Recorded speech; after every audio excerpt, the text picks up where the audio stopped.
Most men chasing higher testosterone are solving the wrong problem. A guy in his late 30s or even early 40s, training consistently, eating reasonably well, not seeing the results he expects, gets his bloods done, sees his testosterone is on the lower end of normal, and then decides that's the answer. So we start looking at gels, injections, supplements, and the actual problem is still sitting there untouched because nobody told him what it was. My name is Adam. I'm a performance nutritionist who's helped over 200 men lose fat and significantly improve their health. I want to give you the 3 systems that actually determine your testosterone and your results. First, let's talk about what testosterone can and can't do. Let's say you're within the normal range. This range covers most men who actually aren't medically deficient. And shifting your testosterone up or down a bit doesn't produce the dramatic results most people expect. The research on this is consistent. Large changes in muscle and strength come from super physiological doses like steroids, not from nudging a low normal level up to a mid-normal. Even legitimate TRT, I'm talking about legitimate TRT, in men who are just on the low end of normal often produces modest improvements and not crazy transformations. And we're talking about when training and nutrition are decent, or maybe a bit more than decent. I've had clients go down that road and come back really frustrated. And when we looked at the actual picture, the training, the food, the sleep, the alcohol, the testosterone was never the problem. And if you're over 30, training, sitting above 20% body fat and not happy with your results, you almost certainly have a training, nutrition, sleep, and stress problem before you have a testosterone problem. And that's the honest assessment. This one goes in both directions, and that's what most people miss. Being significantly overweight suppresses testosterone. Excess body fat, particularly around the middle, drives hormonal changes that work against you. I think most people know that. But what they don't know is that chronic undereating does the same thing. I did it to myself for a while, trying to maintain sub 10% body fat, eating as little as possible, thinking that was a goal, but I was actually suppressing the hormones I needed to build the body I was chasing. Your body will not prioritize testosterone production when it thinks it's being starved. It will actually go to very low levels. So both extremes cause problems. Having too much body fat suppresses testosterone one way, and chronic heavy restriction suppresses it another. And most men are somewhere on that spectrum without even realizing it. Yes, dietary fat matters, but a lot less than you've been told. Very low fat intake can tank testosterone. Like getting from maybe 10% fat, like 10% of your calories coming from fat, all the way up to 25 to 30 or even 40 may make a measurable difference. But again, the effect is modest. Your calories, protein, and training are still doing the heavy lifting in almost every circumstance. Let's go over what this means in practice. I want you to run a genuine, modest, I call it a moderate deficit, around 15 to 25% below maintenance.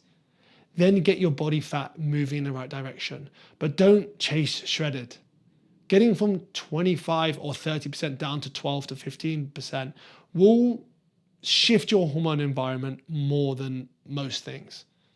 And keep fat intake moderate, like we said, not tracked. You don't have to be obsessive over it. Just don't completely slash it. And I'll say this, and I'll probably get some pushback, but you can't, like, if you were following like a proper TRT protocol, you can't out inject a bad environment. Like, if the basics are wrong, nothing else is going to go the way you want it to. This is everything your daily habits are doing to your hormones before training even enters the picture. Yes, sleep first. Chronic poor sleep reduces growth hormone, disrupts appetite hormones, and elevates evening cortisol. So I want you to aim for 7 to 9 hours most nights and at consistent times. And that's not a nice addition. It's the foundation. One of the biggest levers, in my opinion. And stress is misunderstood. If you have chronic periods of high stress that's sustained for a period of time, so cortisol is higher, It will have an impact because cortisol and testosterone have an inverse relationship. When one goes up, the other tends to go down. And then there's alcohol. And I'll be straight about this because I've been on the wrong side of it. The few drinks most night pattern feels normal because everyone around you is doing it. It wrecks your sleep quality. It elevates cortisol, and at higher levels, it directly suppresses testosterone. I drank a lot most Fridays and Saturdays. Like most people, I genuinely believed that it wasn't affecting me, that I was fine, I'm unique. It wasn't until I pulled back for a few weeks that I understood what normal actually felt like. The gap was bigger than I like to admit. I was lifting more, I was feeling better, I was feeling more energetic, motivated, happier, everything. It all just came together. So here's the practical version of this system. Protect your sleep. Do what you can to protect your sleep. And look honestly where your stress is coming from and look at what's optional and work on that. And be accurate, not harsh and unrealistic when it comes to your weekly alcohol intake. Because the story most men tell themselves and the real number are quite different. Most men feel most confident here. And it's often where the biggest problems are hiding. I've had clients convinced their testosterone was the issue. We'd get bloods done and everything was in range. Nothing was too out of whack. Then we'd look at the training. Influencer level like volume, not enough recovery, no real progression. Or the opposite. Going through the motions that stopped being challenging over a year ago. Like zero tracking of their lifts. The body had no reason to change. Progressive strength training is the signal. 2 to 4 sessions, like I'm talking about, with genuine effort, with enough recovery to actually adapt. And not because of the acute testosterone spikes during that session that doesn't really drive muscle growth in the way people think, but because of what consistent training does to your body composition and metabolic health over the months and years. And protein.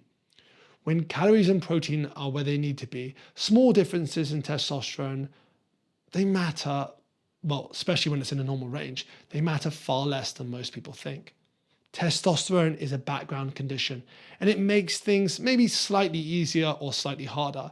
It does not override what good training and consistent food does. Genuine deficiency requires 2 things.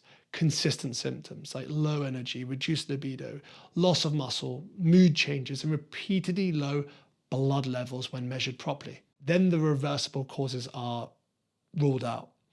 A significant number of men start on testosterone without meeting that bar. The lifestyle factors they have drive the low levels that were never addressed. Obesity, poor sleep, chronic stress, all of these suppress testosterone.